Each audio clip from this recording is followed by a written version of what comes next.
Welcome, Commanders, Defenders of Humanity, and Xenos Hunters. Today, we're venturing into the perilous depths of Warhammer 40k Space Marine 2.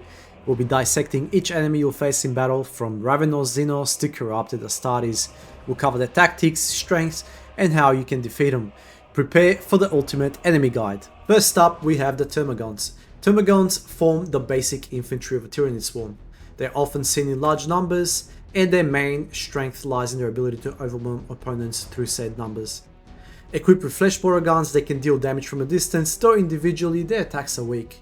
However, pile many of them together and they'll do some damage. Weaknesses include poor melee capability and low individual durability, making them susceptible to explosive and area of effect weapons. Next up, we have the Hermagants. The Hermagants are the brothers of the Termagants, however, they're designed for close range combat. Characterized by their agility and sharp-bladed limbs, they excel at quickly closing the distance and swarming their enemies. Therefore, their primary strength is in melee, where they can overwhelm even Space Marines if you do not manage them properly. However, they do lack range capabilities and have relatively low health, which makes them vulnerable to gunfire as they approach. Therefore, ranged weapons here is your best friend, guys. Do not let them get close to you. However, if they do get close to you, you can always rely on the trusty chainsaw. Next up, we have the second most common enemy type, which is the Tyranid warriors. So what are the Tyranid warriors? They are a versatile unit capable of both ranged and melee combat. They serve as the synaptic backbone of the Tyranid swarm. Now, what does that mean, you may ask? Essentially, they are there to relay the will of the hive mind. As you can see, the enemies in this game move in a unison. They're commanded by the hive mind, therefore they can coordinate their attacks even in huge numbers. So their armored cranium provides significant protection, which makes them tougher to kill than any other biomorphs.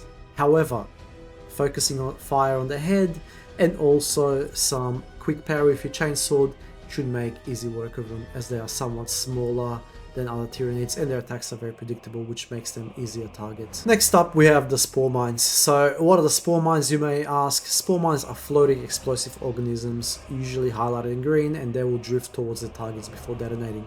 Their main strength is the element of surprise and potential to cause massive damage with successful detonation. So their weakness is they stick out, they green, they glow, so they're slow to move as well, and they're very vulnerable to being shot down. Therefore, you have to kill them at a distance, otherwise, if they get close to you, you'll be yesterday's news. Next up, we have the Gargoyles. So you would have seen these guys in the trailer, you would have seen them in the background. The Gargoyles add the aerial capability to the Tyranid swarm. They're capable of swooping attacks and harassing enemies from above. Their mobility makes them a great asset to the hive mind because it allows them to avoid many ground-based attacks, and they can always just bypass defenses and attack you from above. However, they are fragile, just like the Hermagants and the Termagants, which means you can shoot them down by ranged weapons. However, if you do not maintain them properly or your distance, you can get easily caught out. Number 6, the Zoanthrope. So the Zoanthropes are powerful psychers. They rely on their psychic ability to attack from a distance and bolster the resilience of nearby Tyranids. So they're pretty much like a support class. Their strength, however, lies in the devastating psychic attacks that can bypass conventional defenses. Therefore, your armor is going to be very weak against this. So the key weakness, however, of a Zoanthrope is its physical fragility. So if you engage them up close or catch them by surprise, you can eliminate them quickly. However, getting to them is going to be a bit of a problem. And now we get into the juicier, more dangerous Tyranids. Meet the Ravener. So the Ravener Tyranid specializes in ambush from beneath the ground. It has a serpentine form and uses its scything limbs for rapid burrowing and deadly melee attacks. Their surprise emergence can disrupt your strategy, so once spotted, they're vulnerable. However, until they are spotted, hang in a tight unit formation and be ready to respond quickly, either with explosives or parrying with your chainsword. These serpentine hunters can be absolute pain in the bum when you're focusing on fighting other Termagants and Homagants. Next up, we have the Lictor, the ultimate stealth predator. If you read Devastation of Baal, you'll know the damage that these things can cause. So, who are the Lictors?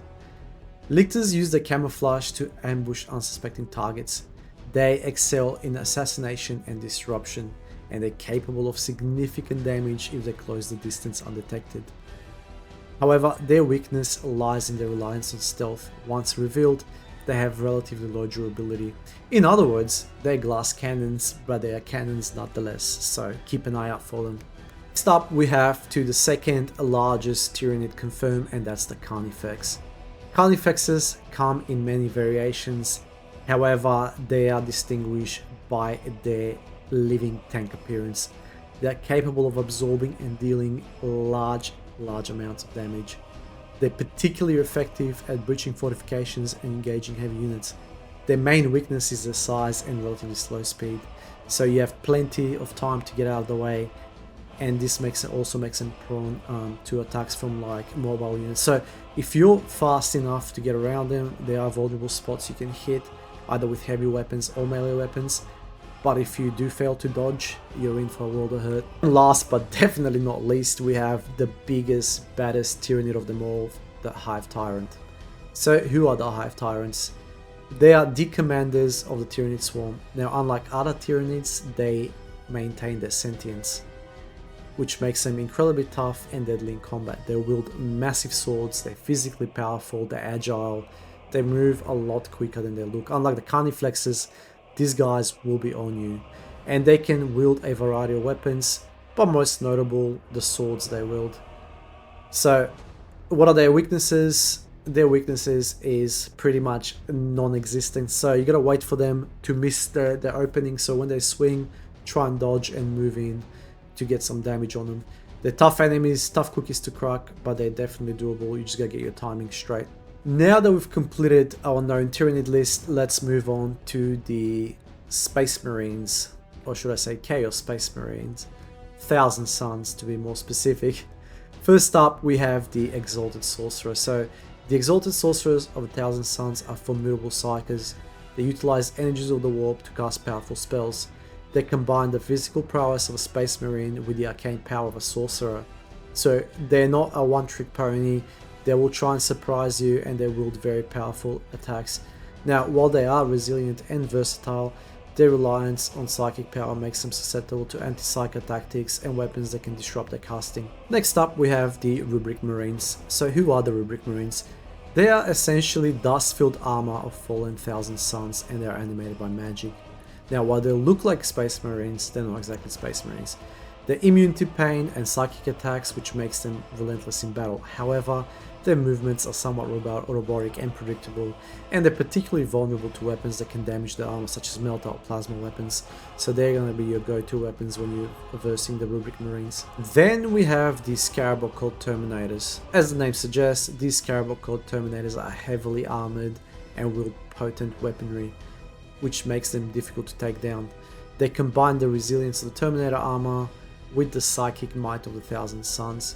Their weakness, though, lies in their slower speed and the fact that heavy armor can be penetrated by concentrated firepower or close quarters combat with sufficient force. Then we have the Zangors. So, for those of you who are not familiar with Zangors are beastmen essentially. Zangors are mutated beastmen serving the 1000 Suns. They're known for their ferocity and numbers. They're strong in melee and can be overwhelming in large groups. Their primary weakness, however, is the lack of heavy armor, which makes them susceptible to ranged attacks and also melee weapons. Now we'll get to the much larger abominations, and we will start with the Hellbrood. Hellbroods are twisted versions of the Dreadnoughts used by Space Marines. They combine incredible strength and heavy firepower. They can deal significant punishment. However, they can be outmaneuvered by more agile opponents, so speed and fast attacks is pretty much your best friend in this scenario. These guys are going to be like mini bosses, they'll be heavy hitters and also hard to take down, so you'll have to be very fast and look for the opening. So when the opening presents itself, you need to strike. Last on this list, and perhaps the largest of what we've spoken so far, is the Helldrake. Helldrakes are demon engines that dominate the skies, capable of tearing apart aircraft and ground targets alike.